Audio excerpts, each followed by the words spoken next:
ഇത് മനോരമ ഓൺലൈൻ പ്രസിദ്ധീകരിച്ച വാർത്തയാണ്. ഇത് ഞായറാഴ്ച മനോരമ പത്രത്തിൽ പേജ് 1 ലീഡ് വാർത്തയും.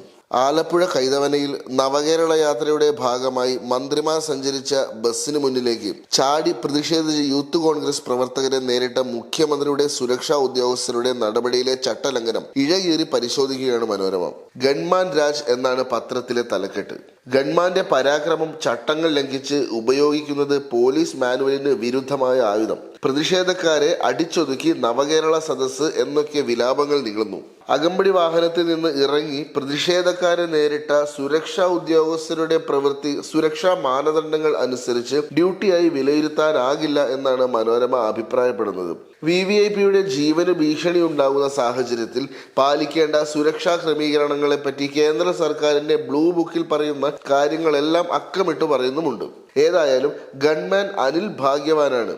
അനിലിന്റെ 2 ഫോട്ടോ 1-ാം പേജിലുണ്ട്. മുഖ്യമന്ത്രി കാണാൻ വേണ്ടിയാണ് പോലും അതിലൊന്നും. വിവാദം പുതിയ തലത്തിലേക്ക് എന്നു കണ്ടുപിടുത്തവും. ഇത്തരം സാഹചര്യങ്ങളിൽ വാഹനവ്യൂഹം ഏറ്റവും വേഗം സ്ഥലത്തു നിന്ന് ഓടിച്ചു മാറ്റണം. വാഹനം നീക്കാൻ കഴിയാത്ത അവസ്ഥ വന്നാൽ സുരക്ഷാ ഉദ്യോഗസ്ഥർ ആയുധങ്ങളുമായി വാഹനത്തിന് ചുറ്റും നിരന്ന് സുരക്ഷ നൽകുക മാത്രമാണ് വേണ്ടത്. പ്രതിഷേധം പോലെയുള്ള സാഹചര്യത്തിൽ പ്രതിഷേധക്കാരെ തള്ളിമാറ്റാനോ അടിക്കാനോ സുരക്ഷാ ഉദ്യോഗസ്ഥർ ശ്രമിക്കരുത്. പ്രതിഷേധക്കാരെ മാറ്റേണ്ടത് അതത് പോയിന്റുകളിൽ ഡ്യൂട്ടിക്കുള്ള പോലീസുകാരുടെ ഉത്തരവാദിത്തമാണ്. ഇങ്ങനെ മനോരമ ചട്ടം നിരത്തി വയ്ക്കുന്നു. ഇനി ഇത് കഴിഞ്ഞ ദിവസം തിരുവനന്തപുരം പേട്ടയിൽ അരമണിക്കൂർ ഗതാഗത തടസ്സം ഉണ്ടാക്കി ഗവർണർ ആരിഫ് മുഹമ്മദ് ഖാൻ നടത്തിയ നാടകത്തിന്റെ വാർത്ത. മുഖ്യമന്ത്രിയെ പോലെ തന്നെ ഗവർണർക്കും Z+ സുരക്ഷയാണുള്ളത്. മനോരമ പറഞ്ഞ ബ്ലൂ ബുക്കിലെ മാനദണ്ഡങ്ങൾ എല്ലാം കാറ്റിൽ പറത്തിയാണ് ആരിഫ് മുഹമ്മദ് ഖാൻ തെരുവിലിറങ്ങി വിദ്യാർത്ഥികളെ ചീത്ത വിളിച്ചത്. വാഹനം നിർത്തിക്കാനും സുരക്ഷാ ഉദ്യോഗസ്ഥരോട് ഉത്തരവിടാനും ഗവർണർ പ്രയോഗിച്ചത് ഇല്ലാത്ത അധികാരവുമാണ്.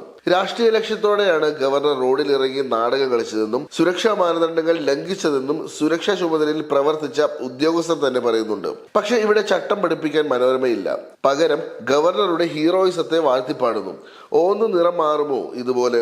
RSSന്റെ കാര്യസ്ഥ പണിയെടുക്കുന്ന ആരിഫ് മുഹമ്മദ് ഖാനോടുള്ള വീരാരാധന വഴിഞ്ഞൊഴുകുകയാണ് മനോരമയിലും. അല്ലെങ്കിലും അപ്പോൾ കാണുന്നവരെ അപ്പ എന്ന് വിളിച്ചാണ് പണ്ടേ ശീലം. മുമ്പ് അവരുടെ രക്ഷാധികാരികൾ ബ്രിട്ടീഷ് ഭരണകൂടമായിരുന്നു, പിന്നീട് കോൺഗ്രസ് ആയി, ഇപ്പോൾ RSSും.